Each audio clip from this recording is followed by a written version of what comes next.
할렐루야. 그때 식사들 하셨습니까? 일주일 동안 열심히 사셨을 것이고 오늘 하루도 최선을 다해서 사셨을 것인데 피곤할 수 있지만 오늘 이 자리에 와서 앉아 계신 여러분 모두에게 생각하지도 못했던 놀라운 은혜와 깨달음과 새로운 도전의 은혜들이 여러분 모두에게 그리고 가정에게 특별히 여러분 섬기는 영도교회에 넘쳐나게 될 줄로 믿습니다. 오늘 귀한 장로님께서 식사를 대접해 주셨어요. 식사를 대접받고 함께 장로님과 나누면서 여러분 교회는 참 행복하겠다라는 생각이 들었습니다. 이런 장로님이 20여 분이 계시다는 것도 너무 감사했고, 또 여러분의 담임 목사님이신 우리 목사님을 제가 젊었을 때부터 뵀어요. 젊었을 때부터 뵀는데 여기 오시기 전에도 충성스러운 분이셨어요. 그리고 신실했던 분이고요. 세미나 때도 뵈면 정말로 늘 그냥 본인이 수강생인지 강사인지 모를 만큼 늘 충성스럽게 했던 분이 여러분의 담임 목사님이세요. 그렇다면 여러분의 교회가 얼마나 건강하고 행복할지 기대가 되지 않겠습니까? 이런 교회에 또 저를 불러주셔서 감사하고요. 저는 여러분의 담임 목사님보다 조금 더 훌륭하지 않을까 이런 생각들을 해보지만 여러분의 목사님이 훨씬 더 훌륭할 것이고요. 저는 저에게 주어진 시간만 잠깐 섬기고 갈 때에 하나님께서 여러분들에게 주신 분명한 메시지가 있을 거라고 생각합니다. 근데 사실은 제가 오늘 일정을 잘못 체크해서 여기 왔어요. 왜냐하면 잠시 후에 나누겠지만 전 매월 셋째 주 금요일 저녁에는 저희 교회 가장 최상위 리더들과 있는 리더 모임이 있습니다. 그래서 외부 강의나 외부 집회가 있어도 셋째 주 금요일 날은 절대 잡지 않습니다. 근데 운전하는 중에 전화를 받았어요. 그리고 여러분의 담임 목사님께서 꼭 오셔야 된다고 말씀하셔서 당연히 둘째 주겠지라고 생각하고 오케이 했는데 웬걸 셋째 주인 거예요. 그래서 어떻게 약속했으니 와야지. 근데 오늘 장로님과 식사를 하고 또 목사님과 식사를 하면서 보니까 저를 보내신 분은 잘못 받은 전화이지만 여러분의 담임 목사님을 넘어서 여러분의 교회를 세우신 하나님께서 보내셨구나라는 생각이 들었습니다. 그래서 우리 함께하는 리더들에게 미안하다고 얘기하고, 리더들은 이미 8시 반부터 모여서 모임하고 있거든요. 그래서 전 설교 끝나고 잽싸게 가서 늦게 참여하려고 합니다. 짧은 시간이지만 최선을 다해서 여러분들과 함께 은혜를 나누고 또 여러분 교회를 향해서 주시는 메시지를 함께 나누면서 저는 퇴장하도록 하겠습니다. 여러분 피곤하실까 봐 그림으로 준비했어요. 오늘은 그림 보면서 함께 나누도록 하겠습니다. 3040 심폐소생입니다. 2021년도 도쿄 올림픽이었습니다. 육상 400m 계주하면 우승 후보는 단연 미국 아니겠습니까? 근데 미국의 남자 400m 계주에서 결국 바톤 터치를 실수하게 되면서 예선 탈락하고 맙니다. 4명이 뛰는데 2번 주자와 3번 주자가 바통 터치를 하는 과정 속에서 실수가 있었고 그렇게 결국은 예선 탈락하고 말아요. 실력은 충분히 금메달감이었습니다. 우승 후보였어요, 당연히. 그런데 결국 연결이 끊어지면서 예선 탈락하고 말죠. 그런데 현재 대한민국 사회의 여러 한국교회 상황들을 좀 살펴보고 하다 보면 이와 비슷한 경우들이 생겨나고 있다는 겁니다. 우리 20여 분의 장로님들, 그리고 권사님들, 안수집사님들, 우리 영도교회가 한 60년 가까이 있었는데 그러면서 수많은 헌신과 섬김이 있었는데 이런 헌신과 섬김과 눈물의 기도가 계속 이어져 와서 오늘 이렇게 찬양하는 모습이 너무 아름답고 예쁘지 않아요? 저는 여러분 찬양하는 모습 보면서 정말 감동 많이 받았어요. 앞에 서 있는 분들도 감동이었는데 이쪽에서 까만 티셔츠 입고 찬양하고 율동하는 우리 어린 여학생이 있었어요. 특공무술이라고 써 있더라고. 우리 어디 있을까요? 특공무술이라고 써 옷 입은 이 친구, 너무 감동이었었어요. 어쩌면 우리 장로님 권사님들의 헌신과 섬김들을 이제 이어받아서 우리 아이들에게까지 계속 흘러가는 이 부분들이 신앙의 계승인데 현재 한국교회에는 그런 신앙의 계승들이 굉장히 많이 부족한 부분들이 보여집니다. 그 증거가 뭐냐? 몇 가지 좀 찾아봤는데요. 코로나 이후에 한국교회에 나타난 교회학교 감소 현상입니다. 왼쪽 그래프는 일반적인 부분들이고요. 오른쪽에 이제 교회학교 현상입니다. 점점 그래프가 아래로 향하고 있습니다.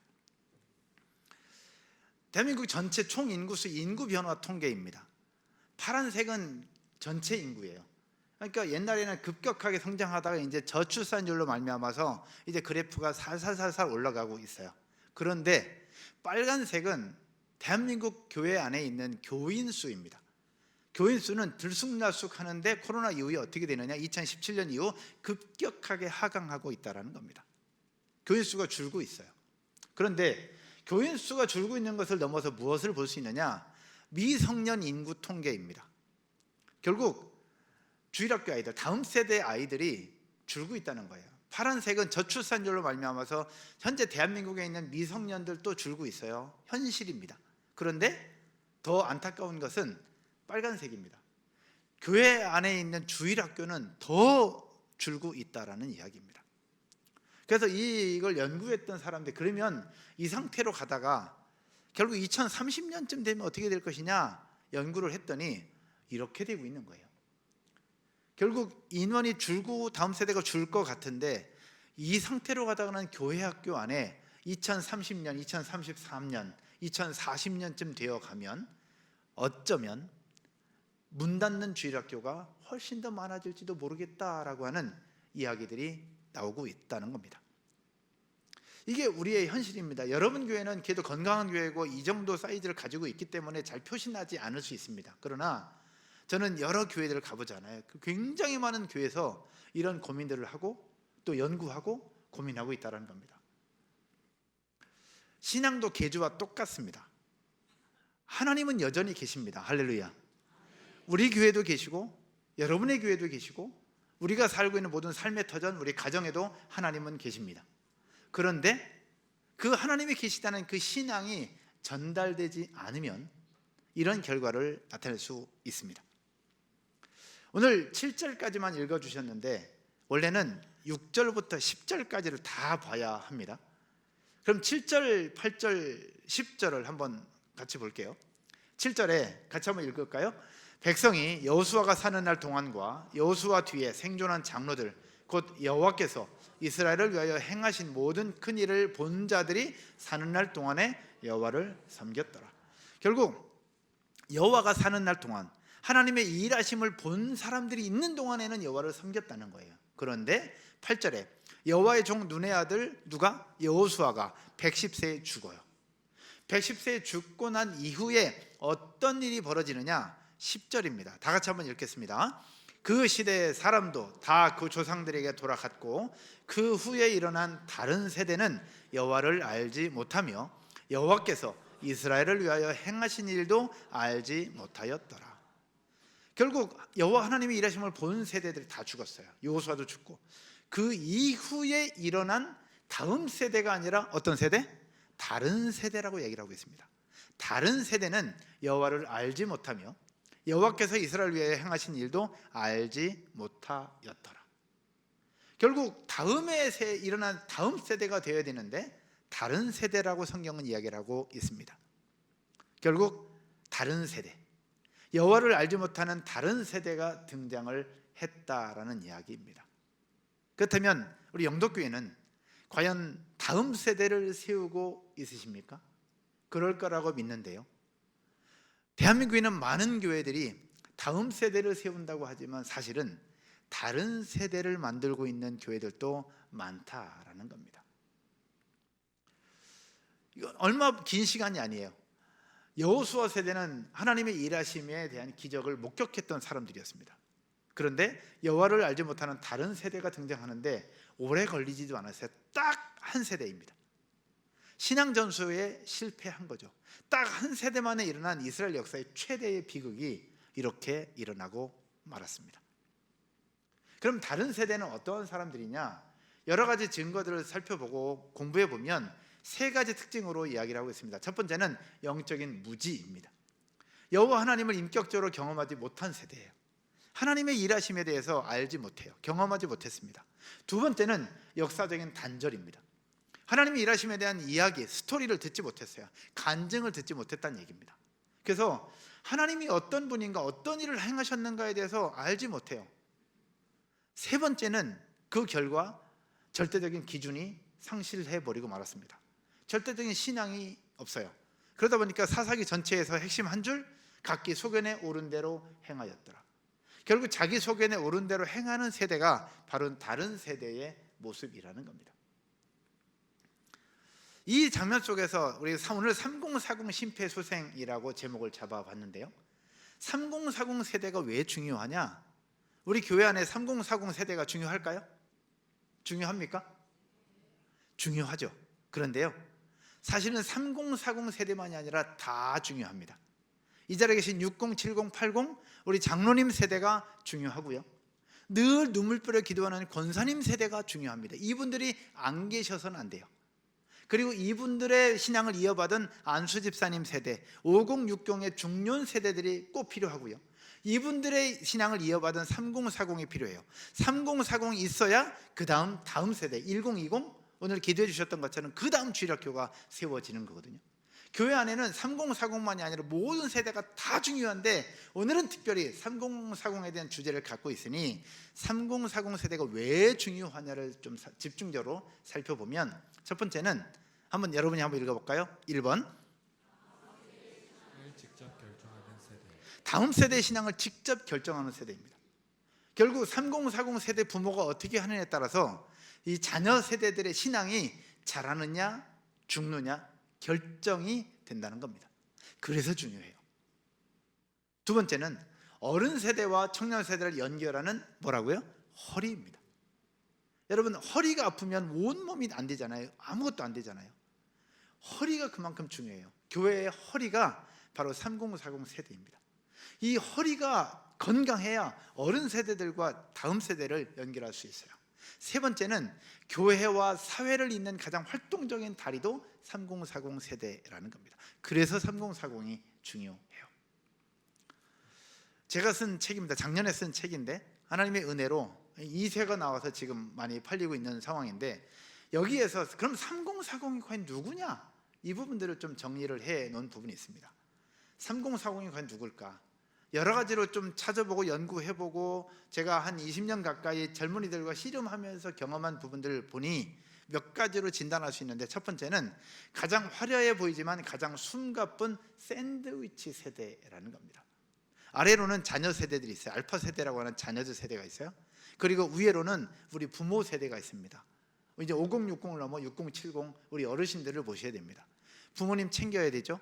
그다음 부모님 부양도 걱정해야 됩니다. 부모님의 노후도 걱정해야 됩니다. 그리고 자녀들을 낳아서 자녀들 공부도 시켜야 되지, 잘 챙기는 양육도 해야 됩니다. 그런데 위로 챙기고 아래만 챙기느냐? 아니에요. 3040 이 중간 세대는 치열하게 살아갑니다. 저희 교회에는 3040 세대들이 거의 95%입니다. 젊은이들만 있어요. 근데 젊은이들 중에 거의 80%는 다 맞벌이 합니다. 아침 6시에 일어나서 이것저것 다 챙겨놓고 자녀들 어린이집 유치원 보내고 출근해요. 그러면 퇴근하는 시간 8시, 9시. 그럼 그 시간에 와서 애들 씻기고 뭐 챙기고 하다가 애들 이제 재워. 그리고 난 밤 12시. 밤 12시에 그때 이제 설거지하고 빨래 돌리고 이것저것 합니다. 그러면 1시, 2시 됩니다. 그럼 또 자요. 그리고 나서 아침 6시에 또 일어납니다. 일주일을 그렇게 살아요. 근데 그것만 하냐? 아니에요. 부모님들 아프시면 부모님 챙기지, 자녀들 챙기지, 학교 챙기지, 어린이집 챙기지. 이 일을 하는 사람들이 3040이라는 겁니다. 굉장히 화려해 보이지만 가장 숨가쁘게 살아가는 세대가 샌드위치 세대라는 거죠. 현재 3040입니다. 오늘 우리 찬양하신 분들이 거의 젊은이들이잖아요. 3040. 이분들 여기 찬양하기까지 얼마나 또 준비하고 얼마나 섬겼겠습니까?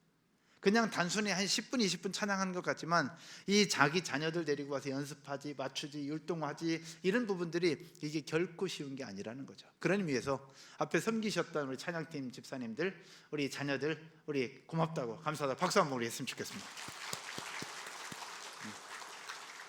두 번째는요, 교회 안에서의 신앙적 미아가 되어 가고 있다는 겁니다. 청년부에서는 나이가 많다고 가래. 청년부에서 나이가 많고 결혼했으니까 가래요. 근데 어른 장년부에 가면 아직 막내 취급을 당합니다. 아직은 어려, 아직 몰라, 교회도 모르고 몰라, 좀 더 있다 와 라고 얘기합니다. 청년도 아닌 것이 어른도 아닌 것이 중간에 끼어있는 부분들, 이분들이 바로 3040 세대입니다. 그러다 보니까 조용히 이탈을 해요. 성남이라는 지역은 제가 어떤 지역인지 모르겠어요. 근데 저는 안산에 있습니다. 안산은 서울이 아니에요. 안양도 아니고 수원도 아니에요. 그냥 어느 중간 애매한 데 있는 안산입니다. 그래서 안 산다 그러면서 안산에 살고 있어요. 그 동네가 안산이 애매하게 끼어있는 동네가 안산이거든요. 근데 이 안산에서 벗어나고 싶은데 교회 개척도 안산에다 했어요. 왜 여기다 했는지 모르겠어요. 근데 교회 안에 있는 3040 세대들이 그런 존재예요. 여기도 못 끼고 저기도 못 끼고, 자녀들도 아닌 것이 어른들도 아닌 것이 애매하게 끼어있는 이 세대가 3040 세대들이라는 거죠. 얼마나 불쌍해요. 또 세 번째, 영적 질식을 유발하는 요인들을 가지고 있습니다. 하나는 뭐냐? 헌신이라는 이름의 압박이 있습니다. 여기 적어놨는데 일주일 내내 직장과 육아 전쟁으로 치열하게 삶을 살았어요. 근데 교회 오면 교사로 섬겨라, 성가대로 섬겨라, 주일학교 해라, 식당 봉사해라, 계속해라. 그런 압박이, 헌신에 대한 압박이 계속해서 있어요. 여러분 교회는 어떤지 모르겠어요. 어른들 많으니까 젊은이들에게 그냥 쉴 수 있는 기회를 주는지 모르겠지만 많은 교회에서는 젊은이들에 대한 그런 압박이 있더라고요. 그리고 결과마저는 뭐냐? 교회마저 또 다른 업무와 숙제가 되어버렸어요. 그럼 어른들이 얘기하죠. 목사님 저희 힘들어요, 권사님 저희 힘들어요, 장로님 저희 힘들어요. 그러면 우리 땐 다 했다, 우리 땐 애들 다 업고 다니면서 다 했다, 원래 그런 거야, 그러면서 신앙이 크는 거야 라고 얘기를 하죠. 근데 그 시대와 지금 시대는 또 다르거든요. 그런 부분들이 헌신이라는 이름의 압박이 있다는 거고요. 두 번째는 공감이 없는 정답의 나열이 있더라는 거죠. 왜냐하면 이 젊은이들은 이 전세금 대출, 그 다음에 자기 집을 가지고 있지만 자기 집이 아니라 그 대부분 은행 거예요. 저희 성도들도 아파트에 굉장히 많이 살거든요. 그래서 좋은 아파트여가지고 축하한다 그러면 뭐라고 하냐? 목사님 현관만 우리 거예요 그래. 현관만 우리 거래. 나머지는 어디 거예요? 나머지 은행 거예요, 은행 거. 어떤 집은 조금 괜찮은 집은 현관 플러스 화장실만 자기 거, 나머지는 다 은행 거예요. 한 집사님이 좋은 차를 샀더라고. 좋은 차 사가지고 목사님 기도해 주세요 그래서 갔더니 너무 좋은 거예요. 그래서 야, 차 좋다 그랬더니 목사님 핸들만 제 거예요. 핸들만 제 거래. 나머지는 누구 거? 캐피탈 거. 나머지는 캐피탈 거, 본인은 핸들만 자기 거라는 거죠. 요즘 젊은 세대들이 그렇다는 거예요. 치열한 생존 문제 가운데 있어요. 그래서 본인의 고민을 얘기하고 어려움을 이야기하면 어른들은 뭐라고 해요? 기도하면 된다, 기도가 부족하다, 기도하면 된다라고 다 얘기해줘. 그런 부분들이 어떻게 보면 원론적인 답변만 들으니까 답답하다는 거죠. 결국 안전한 피난처가 교회였으면 좋겠는데 교회에 오면 이 사람 저 사람이 눈치를 보는 그런 공간이 되어버릴 수 있다는 얘기죠. 여러분 교회는 어떤지 모르겠습니다. 그래서 젊은이들을 SBNR 현상이 나타난다고 하고 OTT 크리스찬이라고 얘기합니다. SBNR이라고 하는 부분은 뭐냐? Spiritual but not religion, 이렇게 얘기합니다. 결국 영적이긴 해요. 그러나 종교적이지는 않다. 다르게 표현하면 내가 하나님은 믿는데 교회 안에 소속되고 싶지는 않다라고 하는 이야기입니다. 하나님은 믿는데 교회 안에 소속되고 싶지는 않다. 이런 현상을 SBNR 현상이라고 얘기를 하죠. OTT 크리스찬이라고 얘기합니다. OTT 크리스찬이라는 뭐냐면 OTT는 여러분 집에 있는 방송 프로그램 시스템입니다. 여러분 집에 가면 넷플릭스 보시죠. 넷플릭스 보거나 웨이브 보거나 티빙 보거나 아니면 유튜브 볼 때 여러분이 보고 싶은 거 골라서 보잖아요. 마찬가지로 요즘 젊은이들의 신앙도 그렇다는 겁니다. 요즘 젊은이들의 신앙도 본인이 보고 싶은 거 골라서 보는 거예요. 주일날은 손병세 목사라고 하는 담임 목사의 설교를 들어요. 제가 담임 목사니까. 월요일날 되면 이찬수 목사님 설교를 들어요. 화요일날 되면 선한목자교회 유기성 목사님 설교를 들어요. 자기 원하는 설교를 듣는 거예요. 그리고 또 주일날 되면 담임 목사 설교를 들어요. 그래서 저희 성도들은 담임 목사님이 여러 명이에요. 여러 명이에요. 핸드폰에도 있고 자동차에도 있고 여러 명이에요. 본인이 골라서 듣는 거예요. 찬양, 주일날에는 영덕교회 찬양팀으로 찬양을 드려요. 월요일날 되면 위로브 거 들어요. 그 다음에 화요일날 되면 디사이플스 거 들어요. 본인이 원하는 취향의 음악을 취사 선택해서 듣는다는 거죠. 요즘 젊은 세대가 그렇다는 겁니다. 결국 그러다 보니까 3040 세대들이 지금 우리 교회의 심장이 멈춰가고 있어요. 세대가 연결이 끊어지고 있는 거예요. 결국 그래서 아까 보았던 그런 그래프의 모습이 나타나고 있다는 겁니다. 3040 세대들이 교회를 떠나는 여러 가지 이유들이 있는데 그걸 세 가지로 정리를 해봤어요. 하나는 신앙적인 구조였습니다. 어른들의 이야기와 젊은이들의 이야기가 다르다는 겁니다. 어른들은 늘 도와주려고 하시지만 젊은이들은 우리 이야기를 안 들어준다라고 생각을 해요. 두 번째, 어른들의 방식만 강요받는 것 같아요. 왜? 어른들은 그렇게 살아오셨고 그렇게 헌신해 왔으니까. 근데 젊은이들은 그거를 받아들이지 못하는 부분들이 있죠. 또 가정과 교회가 연결되어 있지 않은 부분이 있습니다. 교회에서는 계속 헌신하라 섬기라고 얘기하는데 이 친구들에게 있을 관심은 교회보다는 부모와 자녀 그리고 자신의 삶이 더 우선이 되는 거죠. 그런 부분 속에서 단절과 갈등이 생겨나요. 그래서 그것을 찾아 떠난다는 겁니다. 우리 때는 다 했어. 왜 너희는 못할까? 그런 요구와 기대의 잣대를 거두어 주셨으면 좋겠다 싶어요. 그리고 이 젊은이들에 대해서 바라만 보지 마시고 먼저 다가가서 손을 한번 잡아주시고 지금도 잘하고 있다고 격려도 해주시고 위로도 해주시고 이제 5월 24일, 25일 3040 세대 수련회가 있다고 하는데 수련회 가서 맛있는 간식 먹으라고 치킨이라도 한 마리 사주시고 아이스크림이라도 하나 사주실 수 있다면 우리 영덕교회 미래와 주일학교는 우리가 생각과 다른 어마어마한 부흥의 역사들로 나타나게 될 줄로 믿습니다. 그 일들이 우리 가운데 있어야 된다라는 이야기죠. 저희 교회 이야기를 잠깐 나누려고 합니다. 지금까지는 이론과 여러 현상이고요. 저희 교회가 어떻게 3040 세대들이 세워져 가고 지금 이루어져 가고 있는가를 좀 나누어 보려고 합니다. 제 책 세 번째 페이지에서 얘기합니다. 결국 3040 세대들에게 있어서 가장 중요한 것은 소그룹이다라고 얘기를 하고 있어요. 소그룹. 그리고 작년 말에 나왔던 부흥하는 교회, 쇠퇴하는 교회 지용군 소장님과 목회 데이터 연구소에서 써냈던 책 중에서 네 번째 핵심 요소가 바로 소그룹이었습니다. 결국 3040 세대들이 2030 청년들이 살아날 수 있는 가장 주된 포인트는 소그룹이라는 겁니다. 저희 교회 소그룹에 대한 이야기를 좀 하려고 합니다. 결국 3040 세대는 소그룹이 빠져서는 안 된다라는 거죠. 저희 교회 소그룹의 형태입니다. 저희 목사 부부가 있고요. 그 다음에 맨 위에 상위에 5개의 그룹 리더들이 있습니다. 5 가정입니다. 이 리더들을 MG 리더라고 부릅니다. MG는 새마을금고는 아니고요. MG 새마을금고가 아니라 미션 그룹의 약자입니다. 성경적 용어로 보면 50부장 정도 된다고 보시면 돼요. 그래서 이 그룹이 총 5개가 있어요. 오늘 저녁에 있는 모임이 이 빨간색으로 동그라미 있는 이 그룹이 오늘 저녁에 모이는 거예요. 오늘 저녁에 지금 모이고 있어요. 이 그룹이 MG 리더 그룹이고요. 이 그룹이 이제 하나의 MG 그룹입니다. 이 인원은 30명에서 70명까지로 구성되어 있습니다. 그래서 이 그룹은 매월 셋째 주 금요일 저녁 8시 30분에 모임합니다.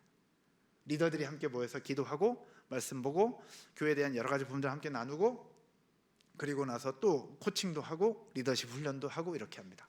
저녁 8시 반에 모이면 새벽 1시, 한 2시쯤 끝나게 됩니다. 이때는 아이들 다 떼어놓고 오라고 합니다. 온전히 집중할 수 있도록. 한 달에 한 번 모입니다. 이 그룹은 이제 MG 리더가 주도하에 셀 리더들, 여러분의 구역장들이 함께 모이는 그룹입니다. 한 달에 2번 모입니다. 어떤 그룹은 목요일 날도 모이고 어떤 그룹은 금요일 날, 어떤 그룹은 토요일 날 각자 알아서 자기들끼리 모이게 되는데요. 이 그룹도 한 달에 2번 모임을 합니다. 여기도 마찬가지 저녁 8시 반쯤 모이면 보통 한 11시, 12시쯤 함께 끝나게 됩니다. 이 모임이 가장 은혜롭고 가장 폭발적인 은혜의 시간이 됩니다. 이런 그룹들이 총 5개가 있습니다. 이 5개는 하나의 작은 교회입니다. 하나의 작은 교회인데 몇 가지 사진도 보여드릴 건데요. 이 그룹은 평가를 하지 않습니다. 그리고 서로 인원동원을 하지 않아요. 그리고 각 모임의 보고서도 받지 않습니다. 하나의 영적인 대피소 역할을 하게 되는데요. 이거는 카톡방의 모습입니다. 각 리더들이 매일 아침 하나님의 말씀을 읽고 묵상하면서 그 받은 은혜를 올리는 겁니다. 저도 올리고 멤버들도 올리고 카톡 내용 여러분들도 아실 수 있겠죠. 계속 올립니다. 매일 아침 모든 톡방에서 같이 어우러져서 일어나고 있는 현상입니다. 그러니까 새벽 기도하고 끝나는 게 아니라 이 말씀을 읽고 묵상하고 내가 이 말씀 가지고 오늘 하루 어떻게 살 것인가에 대해서 계속해서 이야기하는 부분들이 모든 카톡방에서 이루어지고 있다는 겁니다. 이거는 이제 한 그룹에서 아이들 다 데리고 한 펜션 가서 놀고 이야기하고 기도하고 하는 그런 장면들, 서로 파자마 파티, 젊은이들이 다 민낯으로 화장 다 지우고 그냥 저렇게 1박으로 하는 겁니다. 아마 이번 3040 수련회 가면 아마 저런 모습이지 않을까라는 생각이 듭니다. 우리 3040 수련회 때 애기들 데리고 가요? 안 데리고 가요? 데리고 가죠? 네. 여기는 한 셀에서 여름 휴가를 아예 같이 갑니다. 여름 휴가 3박 4일 동안을 함께 다 갑니다. 성경학교 때 입었던 애들 옷을 가지고 가서 애들끼리 함께 또 입히고 수영장 하게 하고 자기들끼리 놉니다. 현수막도 본인들이 알아서 다 만든 거예요. 이거는 전도잔치 하는 건데 교회 전체가 전도잔치 하는 게 아니라 아까 그 5개의 그룹이 우리는 우리 부모님들을 초대하자 그렇게 합니다. 믿지 않는 부모님도 있을 거 아니에요. 우리는 우리 자녀들의 친구들을 초대하자. 우리는 우리 3040 세대들을 전도하자. 그래서 각 그룹별로 전도잔치를 하는 그런 장면입니다. 이 각 행사들도 교회 전체 행사는 많지 않아요. 전체 행사는 많지 않고요, 특별할 때만 합니다.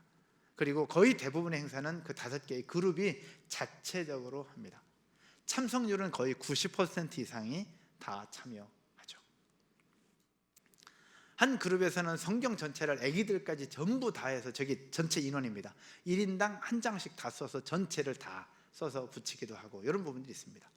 이 장면은 이제 소그룹 리더들이 올 1년 동안 수고했다고 매년 12월 마지막 주 토요일 오후 5시입니다. 이거는 아예 픽스예요. 모든 년 12월 마지막 주 토요일 오후 5시에 한 장소를 통째로 빌려서 거기서 함께 식사도 나누고 선물도 나누고 축하와 여러 가지 부분들을 합니다. 이때 교회에서 모든 서포트를 다 지원합니다. 보통 200만 원, 300만 원 정도를 함께 쓰죠. 이 목적은 당신들의 수고가 있었기에 올 한 해 우리 교회 소그룹이 건강하게 세워질 수 있었다, 고맙다, 감사하다, 내년에도 힘내자, 그런 의미를 갖고 있습니다. 이제 또 하나 필요한 부분들이 교회 학교입니다.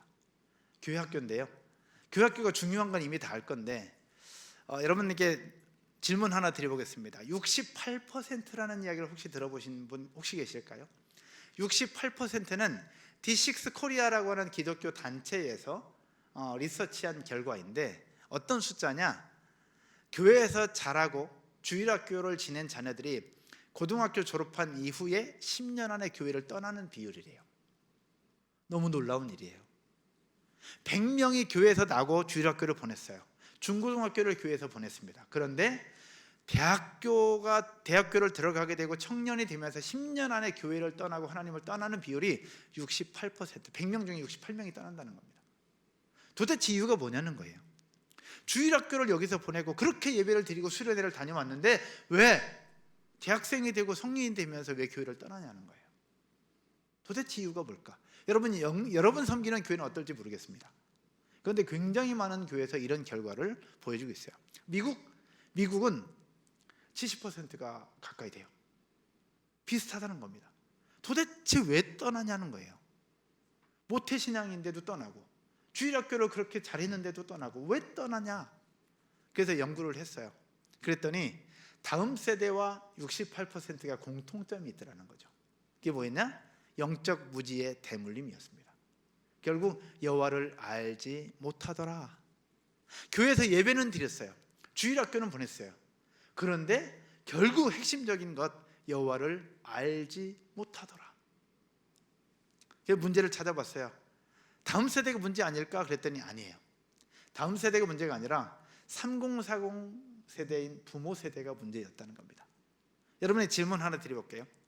수학 선생님이 있는데 수학 선생님이 10명의 학생들에게 문제를 냈어요. 근데 10명 중에 8명은 못 풀어. 그리고 2명만 풀었어요. 그럼 8명 못 푼 친구들은 선생님 잘못일까요? 학생 잘못일까요? 선생님이 잘못일까? 학생이 잘못일까? 8명이 못 풀었다는 것은 선생님이 잘못 가르친 거예요. 근데 8명이 풀고 2명이 못 풀었어. 그럼 누구 잘못이에요? 그건 2명이 문제인 거지. 근데 여기서 봐요. 68명이에요. 68명이 하나님에 대해서 알지 못했어요. 그러면 그건 누구 잘못이냐? 어른들과 그 부모의 몫이 크다라는 겁니다. 결국 하나님에 대해서 설명을 했을지 모르나 하나님이 어떤 분인가에 대해서 보여주지는 못했다라는 거죠. 결과는 우리 3040 세대 부모입니다. 그래서 3040이 중요하다는 거죠.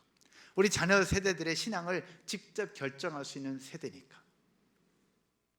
3040 세대 공동체, 여러분들이 혹시 있다면 여러분들은 교회의 허리이기도 하고요, 위대한 신앙의 중간 매개자인 메디에이터라는 겁니다. 신앙의 중간 매개자입니다. 굉장히 중요한 세대가 여러분 세대입니다. 그래서 또 연구했어요. 그러면 68%가 떠난다고 하는데 32%는 왜 안 떠나냐? 도대체 이 인간들은 왜 안 떠나냐? 남들 떠날 때 같이 떠나지 왜 안 떠나냐? 그걸 연구했더니 이 친구들은 이런 특징들을 가지고 있었어요. 1번, 여러분이 한번 읽을까요? 1번, 어릴 적부터 하나님을 경험했던 자녀들은 안 떠난다는 거예요. 여러분 교회를 섬기는 여러분의 아이들, 여러분의 주일학교는 어릴 적부터 하나님을 경험하는 은혜가 있기를 주님의 이름으로 축원드립니다. 이런 친구들은 떠나지 않더라는 거예요. 두 번째, 2번, 부모로부터 간증을 들으며 자라났던 아이들은 떠나지 않더라는 거예요. 교회는 옮길 수 있으나 하나님을 떠나지 않더라는 거예요. 이게 중요해요. 그래서 스토리가 있어야 된다는 거예요. 하나님이 어떤 일을 하셨는가, 하나님이 어떤 역사를 이루셨는가에 대한 스토리가 중요하다는 겁니다. 스토리가. 저는 이게 결혼했어요. 한 거 같죠? 그죠? 네, 했어요. 결혼해서 24살 된 딸 하나, 23살 된 아들 하나, 나이 좀 먹은 아내 하나 이렇게 있거든요. 네. 근데 이 24살 된 딸내미가 유치원 졸업할 때 제가 미국에 있었어요. 유치원 졸업식이 금요일 날 저녁이었는데 제가 미국에 있었단 말이에요. 근데 딸내미가 맨날 기도하는 거야. 하나님, 자기 졸업식에 아빠 오게 해주세요. 내 졸업식에 아빠 오게 해주세요. 맨날 기도하면 응답 됩니까? 안 됩니까?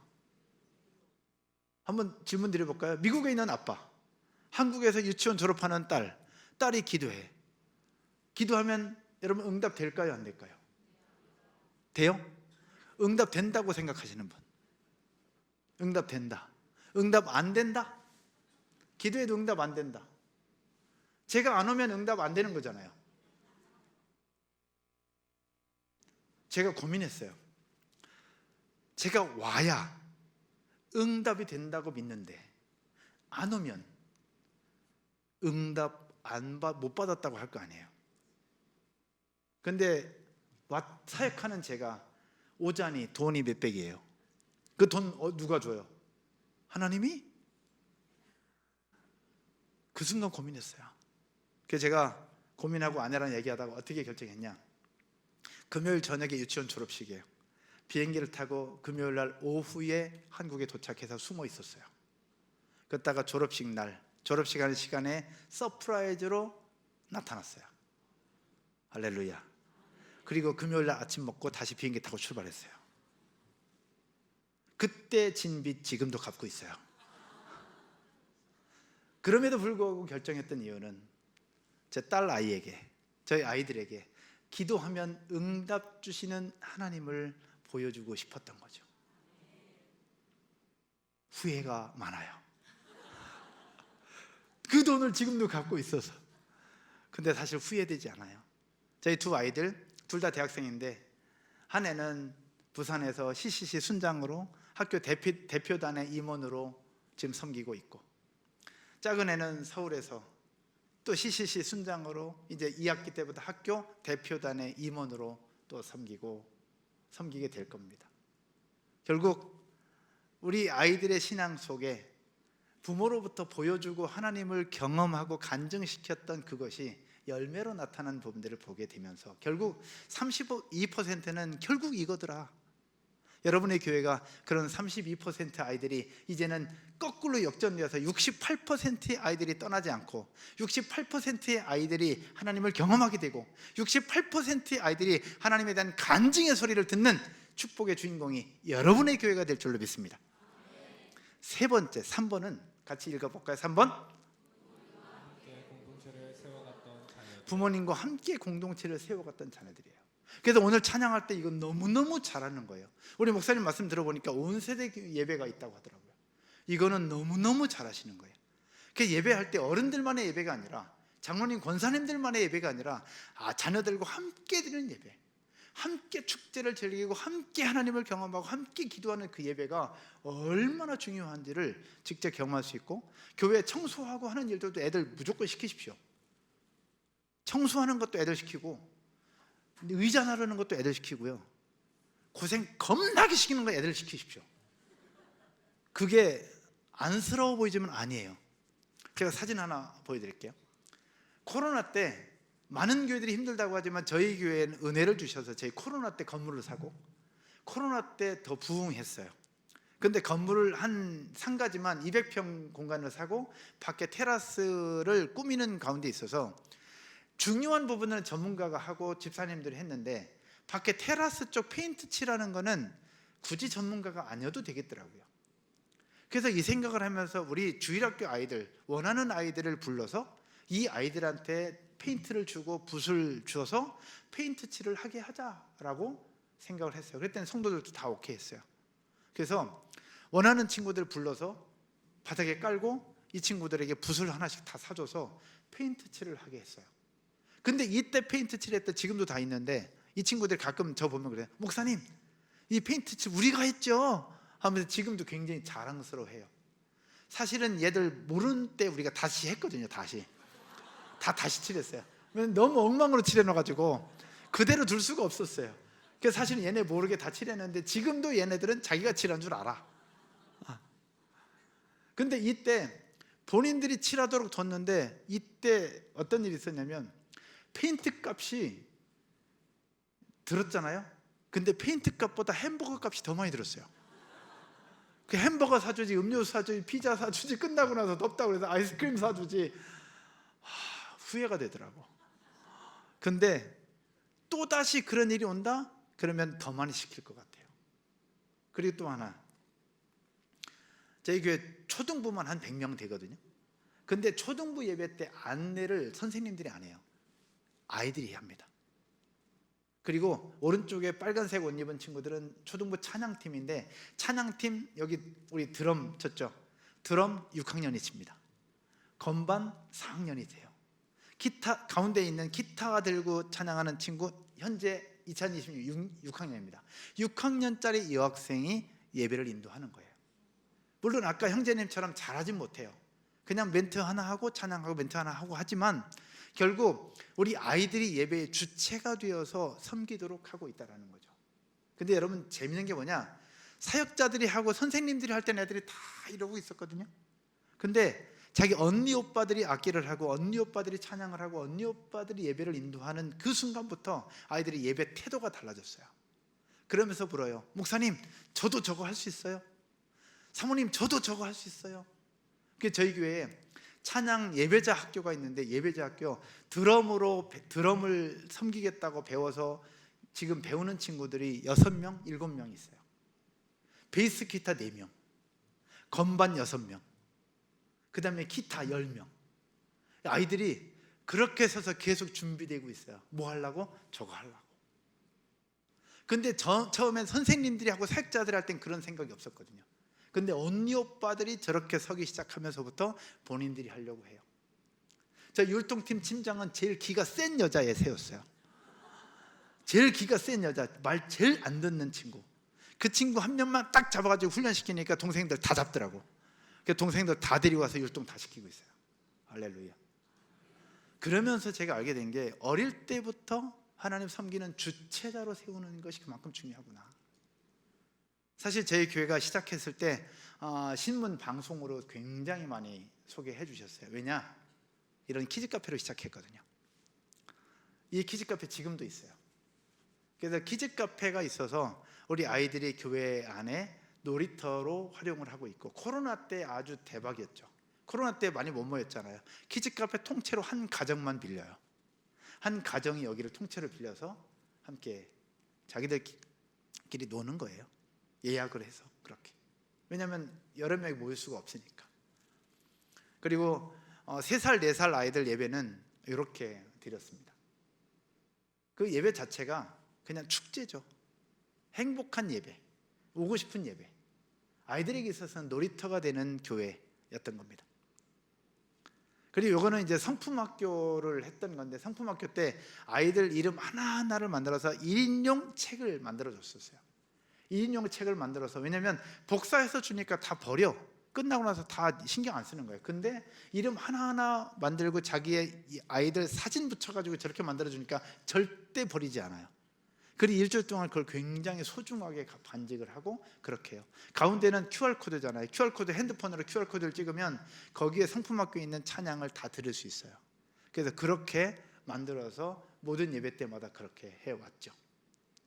그러다가 이제 저렇게 맨 왼쪽 위에부터 시작을 했는데 점점 많아지고, 이제 아래는 점점 많아져서 성경학교를 안산 호수공원을 빌려서 이제 성경학교를 해서, 그때 정말로 부흥의 가도를 달리고 있을 그때, 그러다가 코로나가 딱 터졌죠. 코로나 딱 터지니까 막막하더라고요. 예배도 드릴 수 없고 소그룹 모임도 어렵고 각 교회가 어려워졌잖아요. 저희도 마찬가지 어려워졌어요. 도대체 어떻게 된 거예요? 어른들은 그렇다 줌으로도 하는데 우리 자녀들은 이게 쉽지 않아요. 파워포인트로도 해보고 유튜브로도 해보고 그러는데 이게 쉽지 않은 거예요. 그러는데 그때 어떤 생각이 들었냐, 옛날 생각들이 났어요. 여러분, 찬양 가사, 옛날 우리 장로님들 아마 생각나실지 모르겠는데 찬양 가사를 궤도에다가 이렇게 써가지고 이렇게 넘기면서 찬양했던 거 혹시 생각이 나십니까? 혹시 생각이 나시는 분? 굉장히 많은. 이럴 때는 손 안 드는 게 좋아요. 괜히 손 들면 이게 들어 보이잖아요. 손 안 대. 다시 한번 들어볼까요? 이거 생각나시는 분? 이거 뭐 이만큼 줄었잖아, 이만큼. 근데 저도 생각나거든요. 제가 넘돌이였어요, 넘돌이. 이거 넘기는 넘돌이. 그런데 이 궤도에다가 가사를 써서 하다가 그 다음에는 뭐였냐? OHP 필름에다가 쓰거나 복사해서. 이것도 생각나시죠? 가사는 똑같아요. 투사하는 방식만 달랐어요. 그러다가 빔 프로젝트가 나와서 빔 프로젝트로 썼어요. 그리고 나서 이제 여러분들처럼 LED로 바꾸게 된 거죠. 뭘 얘기하느냐? 가사 내용은 똑같아요. 그렇죠? 가사 내용은 똑같은데 투사하는 방식만 달라졌다는 겁니다. 시대가 변하면서 방식이 달라졌어요. 또 하나, 시계의 변천사입니다. 옛날 해시계, 물시계부터 시작을 했어요. 근데 지금은 뭐예요? 스마트워치를 다 차고 있어요. 저도 스마트워치를 차고 있는데 결국 이 안에 시간이라고 하는 본질은 담고 있어요. 그러나 시간을 나타내는 이 방식과 이 기계는 시대의 흐름에 따라 바꿀 수 있다는 거죠. 그러면 성경, 예수 그리스도의 복음은 절대 변할 수도 없고 변해서도 안 됩니다. 할렐루야. 그러나 이 성경인 하나님의 복음을 나타내는 방식과 이것을 담고 있는 교회의 모습은 바꿀 수 있어요, 없어요? 바꿀 수 있다는 얘기예요. 바뀔 수 있다는 거죠. 어떻게 바꿀 것이냐는 이제 교회 당회의 결정도 필요하고 담임 목사님의 생각도 필요하고 성도들의 생각도 필요하지만 중요한 것은 바꿀 수 있다는 얘기입니다. 그 생각들을 코로나 때 하게 되면서 어떻게 했느냐, 주일학교 예배를 드릴 때 유튜브로 사역자들이 하다가 결국 아기와 엄마를 등장시켰어요. 아기와 엄마를 등장시켜서 같이 촬영하고 이것을 같이 송출하기 시작을 했죠. 그랬을 때 저 아기는 자기가 나왔잖아요. 한 번 보고 끝날까요? 아니에요. 계속 돌려봐요. 계속 돌려봐요. 엄마 아빠 어떻게 할까? 계속 돌려봐. 엄마 아빠만 돌려봐요? 아니에요. 할머니 할아버지한테 주죠. 그럼 할머니 할아버지 계속 돌려봐요? 할머니 할아버지 어떻게 해요? 자기 친구들한테 계속 다 돌려요. 그러면서 조회수가 폭발하는데 중요한 것은 그게 예배였다는 거죠. 또 좀 큰 아이, 초등부 예배는 좀 큰 아이를 함께 훈련시켜서 엄마랑 같이 해요. 혼자도 하고 이렇게. 근데 선생님들이 할 때는 한 30분, 40분 찍어서 한두 시간 편집하면 됐는데 이 아이들이 할 때는 5시간 촬영해. 5시간 촬영하고 5시간, 6시간을 편집을 해요. 너무 고생이에요. 그런데 그러면서 제가 코로나를 넘겼어요. 왜? 코로나 때 아이들이 예배에 집중하게 되는 거예요. 왜? 그리고 제가 뽑아가지고 본인을 촬영하게 하고, 그러니까 유튜버가 되는 거예요. 요즘 아이들의 꿈이 유튜버잖아요. 근데 예배를 섬기는 데 있어서 말씀을 섬기고 대표 기도를 하고 찬양을 하는데 본인이 저렇게 마이크 딱 끼고, 이렇게 마이크 딱 끼고, 얼마나 멋있어요. 이것을 코로나 때 계속 해왔던 거죠. 그러면서 저희 교회 주일학교가 지내왔고요. 이제 제 아내가 하면서 친구들에게 영상 편지를 보내요. 그럼 친구들이 그 화면으로 보면서 그걸 또 답장을 하면 엄마들이 찍어서 다시 보내주면 그걸 다시 또 편집해서 쌍방으로 합니다. 이렇게 계속 매주마다 하면서 주일학교를 코로나 때 보내왔던 겁니다. 그리고 나서 코로나 끝날 무렵 성경학교를 하는데 많은 교회에서 하루짜리로 끝냈어요. 근데 저는 생각했어요. 결국 이런 어려움 때 다음 세대가 다시 살아나야 되겠다, 살려야 되겠다. 그래서 성경학교를 3일 했습니다.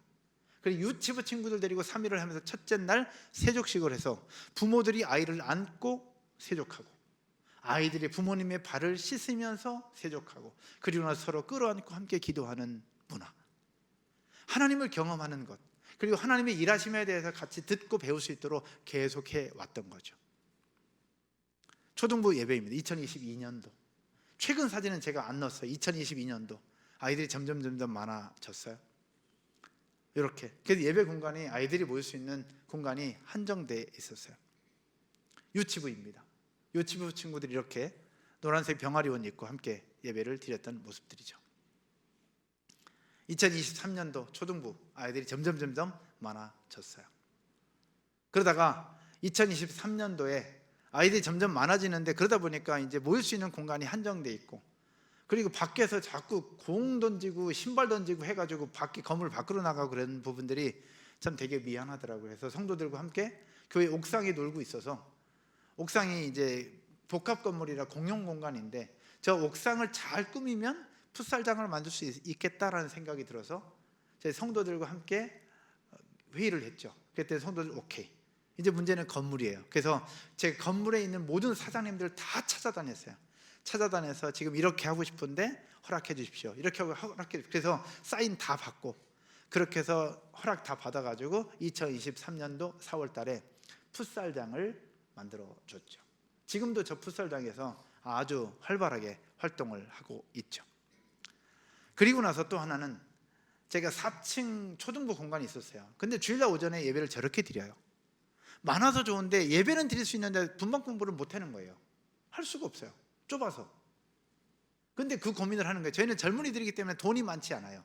한 달 헌금으로 한 달 살고, 한 달 헌금으로 한 달 살아요. 그러다 보니까 공간을 새로 얻고 이사 가는 게 이게 쉽지 않은 거예요. 그런데 공간은 부족해. 어떻게 될 것이냐. 그러던 중에 기도하는 가운데 하나님께서 어떤 마음 주셨냐. 싱가포르에 가면 CHC라고 하는 교회가 있어요. 시티 하베스트 처치. 그 교회가 아이들이 점점 늘어나고 부흥하기 시작하면서 결국 이렇게 좋은 예배당 본당을 아이들한테 주고, 어른들은 근처에 있는 창고를 얻어서 리모델링해서 예배를 드렸던 그 장면이 생각이 나더라고요. 그래서 저희 성도들과 함께, 그러면 우리 어른들이 드리는 본당을 아이들한테 주자. 그리고 회의를 했을 때 98% 정도가 함께 찬성을 했어요. 그래서 어른들이 드리는 본당과 초등학생들이 드리는 초등부 예배 공간을 바꿨어요. 이렇게 어른들이 드리는 가장 좋은 공간을 초등부 아이들이 드릴 수 있도록 주고, 어른들은 4층 좁은 데 내려와서 예배를 3번 나눠서 드리기 시작을 했죠. 결국 그러면서 우리 초등부 아이들이 점점 더 부흥했죠. 저희 성도들에게 너무 고마운 거는, 부모가 자녀들을 위해서 모든 가장 좋은 것을 주고 싶은 마음처럼 우리 어른들이 거의 98%가 다 찬성을 해줬다는 거예요. 그게 너무너무 감사하더라고요. 그런 부분들을 계속 해오면서 지금까지 오고 있고요. 요즘에 저희가 기도하고 있는 내용 중에 하나 뭐냐, 저희 교회에서 가까운 지역에 안산에 자이아파트라고 하는 지역이 있습니다. 자이아파트라는 지역에 초등학생들이 2,000명이 넘어요. 그러니까 거기 하나의 섬처럼 모여있는 아파트 단지인데 초등학생들은 2,000명, 근데 교회는 하나도 없어요. 그곳에 어린이들, 초등학생 중심의 어린이 교회를 좀 세우고 싶은 꿈을 하나님이 6년 전부터 주셨어요. 근데 6년 전부터 주셨는데 지금도 계속 꿈틀꿈틀해서 성도들과 같이 이야기하고 올해 4월 5일부터 부활절날 아침부터 예배 드리고 그날 오후 저녁부터 기도 모임을 시작했어요. 예배 공간 아직 잘 모르겠어요. 개척 멤버도 모르겠어요. 필요한 재정도 한 2억 정도 들 것 같은데 우리가 모아놓은 돈은 1,500 정도 모아놨어요. 아직 잘 모르겠어요. 그런데 중요한 것은 그곳에 어린이들을 위한 교회를 또 하나 세우려고 꿈을 꾸고 있다는 겁니다. 근데 이걸 준비하다가 발견된 사실이 뭐냐, 이 자이아파트 지역은 안산시 사동 90블럭이라고 하는 행정구역인데 90블럭 안에 규례가 있어요. 규례가 뭐냐, 단란주점, 유흥주점, 종교 집회장은 들어올 수 없다. 너무 슬프지 않아요? 유흥주점, 단란주점과 종교 집회장은 들어올 수 없다라고 하는 것이 규례였어요. 근데 이 규례를 듣는 순간 그래서 교회가 못 들어갔구나라는 생각을 하게 됐죠. 그 얘기를 듣고 나서 기도하기 시작했어요. 하늘도 움직이고 태양도 멈추고 달도 멈추게 하신 하나님이 이 규례 하나 못 바꾸겠는가? 이 규례가 바뀌어서 저곳에 또 하나의 교회가 세워져 어린 아이들이 함께 예배하는 어린이 교회가 세워지는 꿈을 꾸고 있습니다. 여러분 생각나시면 같이 기도해 주시면 좋겠고, 혹시 돈을 쓰고 싶은데 어디다 써야 될지 모르겠는 분들은 연락을 좀 주시면 감사하겠습니다. 이게 첫 번째 기도 모임 했던 사진입니다.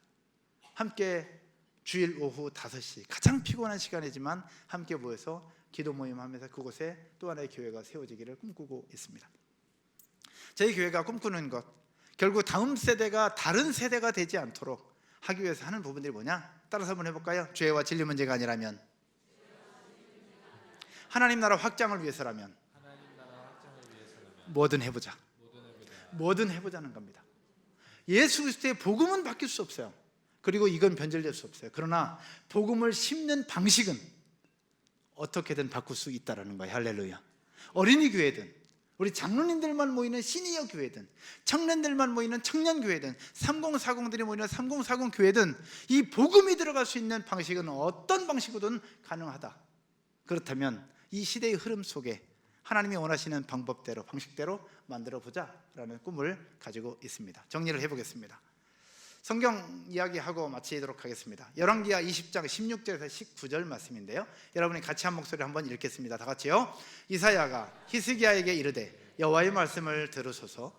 여호와의 말씀이 날이 이르리니 왕궁의 모든 것과 왕의 조상들이 오늘까지 쌓아두었던 것이 바벨론으로 옮긴 바 되고 하나도 남지 아니할 것이요, 또 왕의 몸에서 날 아들 중에서 사로잡혀 바벨론 왕궁의 환관이 되리라 하셨나이다 하니, 히스기야가 이사야에게 이르되 당신이 전한 바 여호와의 말씀이 선하니이다 하고 또 이르되 만일 내가 사는 날에 태평과 진실이 있을진데 어찌 선하지 아니하리요 하니라. 아멘. 이 내용을 뭐냐, 히스기야 왕이 죽을 병에 걸려요. 그랬을 때 하나님 앞에 기도했더니 하나님이 15년을 연장시켜 주셨잖아요. 15년이 연장되면서 결국 히스기야 왕의 제2의 전성기가 시작이 돼요. 그 이야기를 듣고 바벨론 사절단이 와서 히스기야 왕에게 인사도 하고 그럼 어떻게 이게 살아나는지에 대한 부분들을 들으려고 와요. 그랬을 때 히스기야 왕이 왕궁에 있는 모든 것들을 다 보여주면서 한마디로 자랑을 하게 된 거죠. 하나님의 은혜를 이야기하고, 그 모습을 하나님께서 아시고 이사야를 통해서 예언하시기를 뭐냐, 네가 바벨론 사절단에게 보여줬던 모든 것들이 바벨론으로 다 빼앗기게 될 것이다. 그리고 당신의 자녀들이 결국 그 나라의 포로가 될 것이고 결국 왕궁의 환관이 될 것이다. 그래도 괜찮겠느냐라고 물어요. 그랬을 때 히스기야가 뭐라고 얘기하느냐, 마지막에 만일 내가 사는 날에 태평과 진실이 있을진데 어찌 선하지 아니하겠느냐라고 얘기합니다. 이 얘기는 뭘 얘기하느냐, 미래는 모르겠고 우리 후대는 모르겠고 지금 내가 살고 있는 이 시대에 평안하면 된다라는 이야기입니다. 히스기야 왕의 모습이었어요. 너무 슬픈 이야기 아닙니까? 이후의 세대는 포로로 잡혀가든 말든 우리 아들들이 환관의 아들들이 되든 말든 지금 이 시대 평안하면 된다라고 얘기하는 히스기야 왕의 이 모습이 너무 슬픈 거예요. 결국 그 이후에 바벨론의 포로로 잡혀가고 이스라엘 백성들은 결국 다음 세대가 아니라 다른 세대가 되어버렸던 그 모습을 우리는 이미 역사적으로 알고 있다는 겁니다. 이런 슬픈 소식이 있지만 현재 한국교회는 좋은 소식도 굉장히 많습니다. 수원에 있는 명성교회입니다. 건축을 하고 건축 부채가 100억 원이 넘었어요. 이제 7년 만에 상환을 다 했어요. 그리고 이제 은퇴를 앞둔 유만성 목사님이 이제 은퇴하시면 됩니다. 빚 다 갚았으니까 깨끗하게 은퇴하면 너무너무 존경스러울 만한 분이에요. 그런데요, 이 유만성 목사님이 은퇴를 앞두고 어떤 일을 하셨느냐, 다시 160억을 드려요. 다시 160억을 대출도 받고 헌금도 하고 해서 160억 원 들여서 뭘 했느냐, 다음 세대들을 위한 다음 세대 센터를 하나 지었습니다. 27개월 동안 지하 3층, 지하 7층 꿈마당 비전 센터를 지어요. 그러면서 인터뷰할 때 이렇게 얘기를 합니다. 맨 밑에 노란 글씨 같이 한번 읽을까요? 같이 읽겠습니다. 제가 떠난 후에도 우리 교회가 늙지 않고 청년들의 열기로 가득 찬 교회가 되는 것이 마지막 바람입니다. 이 목사님은 깔끔하게 은퇴하고 떠날 수 있는 그 시점이지만 결국 본인이 할 수 있는 마지막, 다음 세대들을 위한 공간을 마련하고 다음 세대들이 끊이지 않는 교회, 젊은 청년들의 열기로 넘쳐나는 그런 교회를 소망하며 마지막 소임을 다하고 깔끔하게 은퇴하셨던 이야기가 있습니다. 영덕교회 60년 가까이 되어온 영덕교회가 그런 교회이고, 또 그렇게 이제 3대 목사님을 모셔서 여기까지 왔으니 이제는 앞서서 섬기셨던 장로님, 권사님들의 헌신을 바탕으로, 안수 집사님들과 권사님들의 기도를 바탕으로 이제 3040 세대들이 다시 일어서고 이젠 그 자녀들 세대가 일어나 젊은이들의 열기로 가득 채워진 우리 영덕교회가 되어지기를 주님의 이름으로 축원드립니다. 그런 3040 세대가 살아나고 이들이 살아나서 그 자녀 세대가 살아나고 이 자녀 세대들로 말미암아 그 다음 세대들까지 이어나서 다른 세대가 아니라 다음 세대가 일어나고 여호와 하나님을 찬양하고 여호와 하나님을 예배하는 그런 교회가 되고 그런 공간이 되고 그런 여러분의 공동체가 되어지기를 주님의 이름으로 축원드립니다.